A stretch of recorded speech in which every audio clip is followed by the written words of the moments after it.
So it's been about a month ever since the last episode of Dragon Ball Daima aired, and also about a month ever since I made my last video about Daima, which surprisingly quickly became my most disliked video on the channel. But that is beside the point, because today I wanted to go over the reaction of the Dragon Ball community to Daima, more specifically the pretty bad arguments people have been using to defend Dragon Ball Daima. Now, before I even try to elaborate, I have to make one thing clear.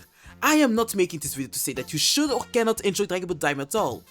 In my original video about Daima, where I went into depth about the things I really did not like about Daima and explained why they were not good, I did say that you definitely can enjoy Daima if you just kind of stop thinking and let yourself get carried away by the animation and OSTs. That is just something that I could not keep on doing because I felt like I was forcing myself to just not think about the coherence or whatever was shown on screen, and that just doesn't fit me as a Dragon Ball fan. But well, now that I've made that clear, let's get into the first bad argument, which is Daima is just a fun, goofy adventure and that should be the focus, not the story. In hindsight, this does not seem like such a bad argument at all. Keywords being, in hindsight. Because well, when I watched Daima, there were two things that were pretty clear to me. First, that the narrative in the adventure was very bad, but there was another big problem, and it's that the adventuring in Daima itself is also pretty bad. Don't believe me? Well, could you even tell me anything that you got out of the adventuring in Daima? Because outside of the third demon realm, there barely was any adventuring. Like, I can barely tell you anything that I got out of the adventuring in Daima from the second and the first demon realm. In the third demon realm, I could say that there was an adventure in it. Why? Because we actually explored that realm. There also was a narrative behind that third demon realm, because we saw how the people there were treated as lesser beings, basically slaves. And then we saw how Goku was compelled to help all of these people out. Afterwards, we had the fight against Tamagami number 3, and I actually felt like Goku achieved something impressive, because after that we saw how the whole village was following Goku, celebrating the victory against Tamagami number 3.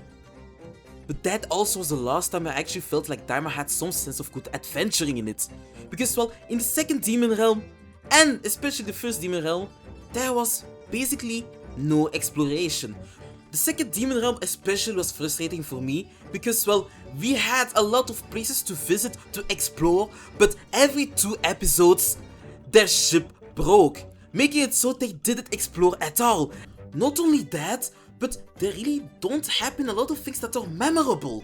Because well, in the second demon realm, the only things that I think are memorable are the fight that Vegeta has against Tamagami number 2 and maybe the giants. But that is a big maybe. For the rest, well, I felt like I was watching the longest 6 or 7 episodes of filler in my life, because at no point did I think that it was exciting to just wait for their ships to be fixed again every 2 episodes.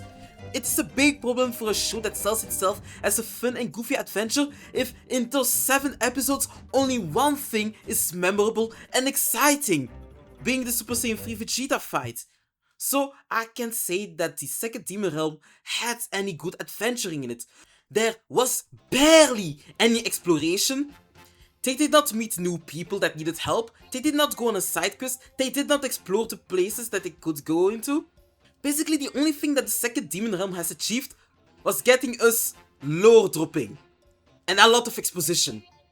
And well, that is anything but exciting to me.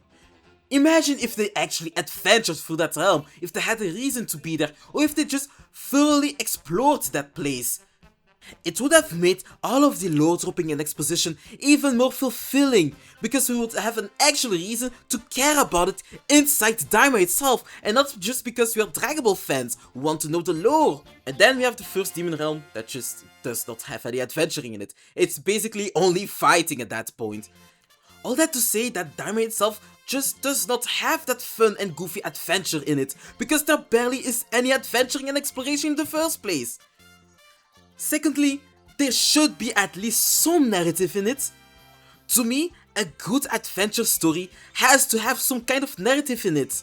That is why One Piece is one of the greatest examples of a good adventure story, because when the Straw Hats go onto a new island, we actually feel attached to the people that they meet. We actually start to care because there is a story behind it. There is a reason that they are there. There is a reason that they fight there. There's a reason that they explore that place. we actually feel compelled to care about their adventure at that point. But that is something that I can say about Daima in the second and the first Demon Realm. Because, once again, in the second Demon Realm, nothing really happens, there's just a lot of filler and the ship being broken every 2 episodes, and in the first Demon Realm, there was no adventuring, there was only fighting. Now, on to the next argument, being Dragon Ball Daima is what OG Dragon Ball was about, with C aspects in it. Now, when I first read these arguments and heard people use those arguments, I just thought about that one meme about Dragon Ball fans. You know, the one about Dragon Ball fans not watching their own show or reading the manga at all. Now, this argument implies that Dragon Ball Daima is like OG Dragon Ball, a gag show, just with some Z aspects in it, being the transformation, screaming and very cool fights. I do have to say that Dragon Ball did in fact start as a gag comic, because that is what Toriyama was, a gag mangaka with his first big hit being Dr. Slump. Dragon Ball also was a literal parody of the average adventure story, because Goku, who should have been the young kid who wanted to explore the world, well, he did in fact go explore the world, but Goku already was one of the strongest characters out there, did not know anything about the world, didn't even know what a girl was. Like, the little way Goku had to check if a person was a boy or a girl was touching them down there. Goku was literally a dumb, disgusting, crude little kid. Not someone you would expect as the main character of an adventure story. You also had Bulma, who should have been the princess type of girl. Well, the only reason that she's going on an adventure is because she wants to wish herself a boyfriend. Oh yeah, and the first thing that she did when she met Goku was literally shoot him. So like, yes, Dragon Ball started as a parody, as a gag comic. But what people fail to understand is that Dragon Ball evolved into an action-driven story starting from chapter 23. Starting then, Goku actually starts learning under Master Roshi to fight in the 21st World Tournament. There still are a lot of gags because it still was a gag-driven comic, but there was a narrative and a story that was starting to build up. First by Master Roshi beating Goku and basically explaining to us that there always will be someone stronger than you, so you should always train and start to break your limits, you know? In the next arcs, it evolves even further and Dragon Ball actually became that action story that we know it today as. The Red Ribbon Army arc had a lot of gags in it, don't get me wrong, but once Mercenary Tower came into the picture, Goku actually lost for the first time against a villain in Dragon Ball, and then he actually had to train himself, go over his limit to get his get back, and then use the Dragon Balls to revive the people that got killed in that arc. After that, you had the 22nd World Tournament, and more importantly, the Demon King Piccolo arc, which had the first 2 major deaths in Dragon Ball. Goku had to become the hero to defeat Demon King Piccolo, because without Goku, well, the world would have been ruled by Demon King Piccolo, and all of his friends would have stayed dead. After that, we have the 21st World Tournament with its own set of problems, namely Demon King Piccolo's reincarnation, Piccolo Jr., which we know as Piccolo nowadays. What I am trying to say is that the gag part of OG Dragon Ball was only the introduction. After chapter 23, Dragon Ball actually evolved into what we know it as of today. The reason why Dragon Ball became such a classic was not only because of the gags. I don't even think the gags are one of the main reasons why OG Dragon Ball was that beloved. For me, it always was that story, it always were the characters, it always were the stakes. The feeling that we had to watch next week's episode and just us being excited because of the fight, because of the story, because of everything that Dragon Ball was about. Now, I've yapped for a long time about OG Dragon Ball, but what does it have to do with me thinking that this argument is a bad argument? Well, the difference with Daima and OG Dragon Ball is that Daima lacks the qualities that made OG Dragon Ball great. Let's start with the gags. The gags in Daima are not funny. One of the 2 running gags in Daima was literally Goku having to go take a shit and Pansy getting mad at him for asking toilet paper and throwing it in his face. The other gag was literally Goku just mispronouncing Glorio's name. These were the 2 main running gags of Daima. When I compare that to the gags in OG Dragon Ball, well, sure, there are some gags that are in bad taste for today. I would say the gags using Bulma are not good gags and will not be tolerated anymore. But a lot of the other gags were actual funny gags that I could see in a Looney Tunes movie or something like that. One of the gags literally was Krillin being able to win a fight against a stench monster because he has no nose, or Goku actually pulling some Looney Tunes type of moves in the Red Ribbon Army arc. These are things that I can see in OG Dragon Ball, but the gags in Daima just never were able to get to that level. Okay, I might have lied, because the gag with Vegeta and Bulma, and Vegeta being a man of culture, amen, it made me laugh. But for the rest, well, the gags were kinda bad. The narrative wasn't there, so I did not care about it at all. The fights were very cool and entertaining to see, but I could not care because there was no narrative behind it. There was no reason for me to fully invest my emotions in that fight. At that point, I could have just made AMVs with the fights instead of the show, and I probably would have felt the same about the fights. Now for the next argument that I want to talk about, it is that you should stop thinking that deeply when watching Daima, and the show becomes good and enjoyable.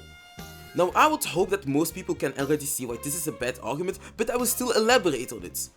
First and foremost, Daima is definitely the best that Dragon Ball has ever looked like. The animation is phenomenal, the OST is great, the fights look awesome, so you definitely can enjoy Daima if you just stop thinking that deeply about everything that happens in the show. Stop caring about the narrative, stop caring about the coherence, stop caring about the 7 long filler episodes where not a lot of things happen. If you just stop caring about all the things that make a show great outside of animation and OST, well, Dragon Ball Daima definitely is a good show.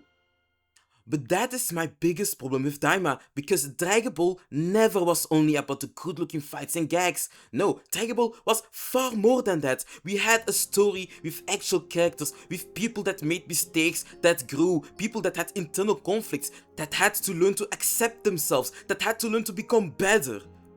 When you think about Goku and his development as a character, you first have to understand that he started as a kid that did not know anything about the world, that was extremely crude and rude to other people, and then he started to evolve into the hero that we know him as. And when it was revealed that he was actually a space alien, he did not accept that reality, he rejected that reality. And throughout the whole Saiyan saga and the Namek saga and Frieza saga, what happened? Goku started to accept his Saiyan heritage and became the first Super Saiyan by being the strong, kind-hearted Saiyan that he was. The story of Dragon Ball also was compelling enough for us to want to watch every new episode, because we actually cared about the narrative. You can have all the animations that you want, but if there is no underlying narrative, if there is no reason for us to feel compelled to watch the show outside of the animation, I can't say that the show is good. Another thing that I dislike about Daima is that a lot of the things happening in the show are not coherent if you've watched OG Dragon Ball and Dragon Ball Z. It just does not make any sense that these characters that are basically the strongest beings in the universe are struggling against the army in the demon realm.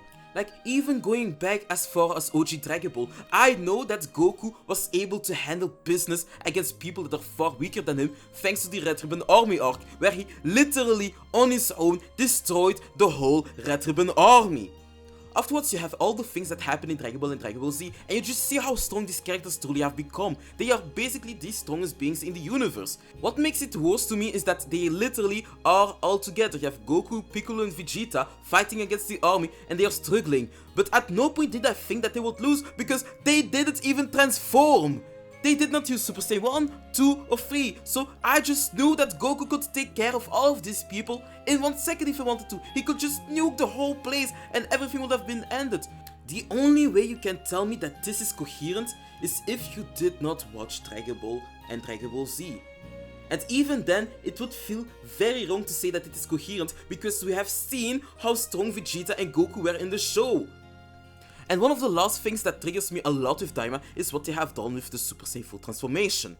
You know, back in the day, the Super Saiyan 4 transformation to me was a holy transformation, one of the coolest transformations ever, the epiphany of Dragon Ball. But now to me, Super Saiyan 4 became the lamest transformation in Dragon Ball thanks to Daima. Before I go further into explaining why the Super Saiyan 4 transformation is kind of garbage in Daima, I have to explain what the point of transformations in Dragon Ball was. Transformations in Dragon Ball never were only just power-ups or things that made characters look cooler or stronger. No, the transformations in Dragon Ball actually had a narrative meaning. First example being the Super Saiyan transformation. The Super Saiyan transformation was a culmination of Goku accepting his Saiyan heritage and combining that with everything that he learned as an Earthling, and afterwards seeing his best friend getting killed and falling to rage. It also was the transformation that Frieza feared the most, the reason that he destroyed Planet Vegeta. The Super Saiyan transformation had a lot of narrative weight behind it. The same can be said about the Super Saiyan 2 transformation. Ever since he was a 4-year-old, we have seen the immense potential that Gohan had when he was enraged. Like, as a 4-year-old, he was literally stronger than Goku, Piccolo and Raditz when he got mad. Everyone knew that he had that potential, and that potential got finalized in the Cell Saga, where he wanted to be a pacifist, but it was not possible, and then came 16's speech, and after his death, Gohan understood that to protect the people that he cared about, he just had to let go of all his rage and fight to protect them, and he became the Super Saiyan 2. The only exception to that rule was the Super Saiyan 3 transformation, because it came out of nowhere, but at least we had the knowledge that Goku had been training 7 years in the afterlife, and the execution and the reason it was brought up made it work. And then you had the Super Saiyan 4 transformation in GT, which to me probably was the best written transformation in Dragon Ball. Goku had to regrow his tail to get stronger, so he went to the Kaioshin realm to use the Kai pulling technique so that his tail could grow again, because his tail could not grow naturally again thanks to Kami. Then the Baby Vegeta arc happens, where Goku has to fight against Baby, a parasite created by the Tuffles so that he could have revenge on the Saiyans. The whole story of the Tuffles and the Saiyans is a grim one, because the Saiyans were these barbarians that invaded the world of the Tuffles and killed them all and stole all of the technology, so Baby was created to have revenge on them. In their first fight, Goku actually lost against Baby, and then he lied there on the ground, looking at planet Earth and thinking about all the people that he could not save. He was literally cringing because he was not able to protect Earth. Then he became a Golden Ozaru, a transformation that was tied to Saiyan mythology because it combined the Ozaru form that he knew ever since OG Dragon Ball with the Super Saiyan transformation. But the thing was that Goku was not able to control that transformation because he never was able to control that bestial side of him. But thanks to Pan and his family and all the people that he cared about, he was able to remember what he was doing. He was able to remember his role as the hero. He was able to remember all of the people that he had to protect. And then he controlled that bestial side of him and became the Super Saiyan 4. This transformation not only was a culmination of all of the adventures that Goku had and all of the bonds that he had created over the years, but it also stood against the belief that Baby had over Saiyans, that they were just barbarians that needed to be eradicated. It was a transformation that had a lot of meaning, a lot of narrative weight behind it. But let's look at what Daima did. Goku was fighting against Roma, he lost, then never came, bloop, little power boost, and he became a Super Saiyan 4. And the explanation to how he was able to get that transformation was given later on the last episode, and it was that he just trained hard after Majin Buu. If this does not bother you at all, well, I legitimately do not know what to say, because that should be extremely triggering. The next argument that I really dislike is that this is a children's show. It should not matter that the story and characters aren't good, and you should not have such high expectations. Now, I actually want to argue the contrary. It's exactly because this is a children's show that we should have high expectations for the story and the characters. What children watch actually has a lot of influence on them and how they grow. That is why I need the shows to be good. When we were kids, we watched a lot of good shows that actually taught us valuable life lessons. I remember watching Ninjago, Dragon Ball, Inazuma 11, Beyblade, and a lot of other shows that actually told something, learned something to us kids, things that were very valuable for life. These shows not only let me pass time, these were actual shows that taught me something, that I absorbed into my life and helped me grow into the person that I am today. I have the feeling that people using this argument either A, disrespect children's intelligence, or B, do not understand the impact that these shows can have on children. To me, we should actually invest into making these shows good and have good values and morals in it so that the children can actually learn from them and become good human beings while growing up. It is very important. So this argument is not only a bad argument, it is a dangerous argument. Now, the next argument that will come up is an argument that I really dislike a lot because it's an argument that really plays a lot on emotion, and it is that Toriyama wrote Daima like this because he stopped enjoying what he wrote. I dislike these types of arguments a lot because, well, it feels like people are using Toriyama's death to defend a show that is pretty mediocre. It also is a difficult argument to tackle because, well, if you throw any criticism towards the show, it almost feels like you are insulting Toriyama, and that is totally not what I am doing. I am just being real, because at the end of the day, it does not matter what he wanted to write. If something that he wrote was bad, and especially if it is Dragon Ball, I feel compelled as a Dragon Ball fan that has followed Dragon Ball like a religion my whole life. I feel compelled to call it out, because I love Dragon Ball and I want to see it better. I just can't stop being critical of a show just because the author has died. I know that there is a lot of emotionality around it, but at the end of the day, I feel like to respect his original work and his work now, I have to be real with it. It also ties into the following argument that this is the last gift of Toriyama before his death and you should enjoy it. You know, I truly tried to enjoy Daima. I went throughout the whole show trying to think the best of it, but at the end of the day, I have to be real with it. I have to not lie to myself and just call it out if there were bad things. I really do not want to use Toriyama's death as an excuse, as a variable for my rating of the show. I think it's something that is quite bad to do, it's quite disrespectful to his original work to do, and that's why I just will not accept these types of arguments. And it's difficult to refute them because, well, you kind of sound like an asshole if you refute this type of arguments, but well, you have to be real, and it is what it is. And finally, the last argument that I heard people use a lot: if you dislike Daima, you're just a hater. Yeah, that's about it. Yeah. I don't even think I really need to go over that argument, so I will be ending this video here.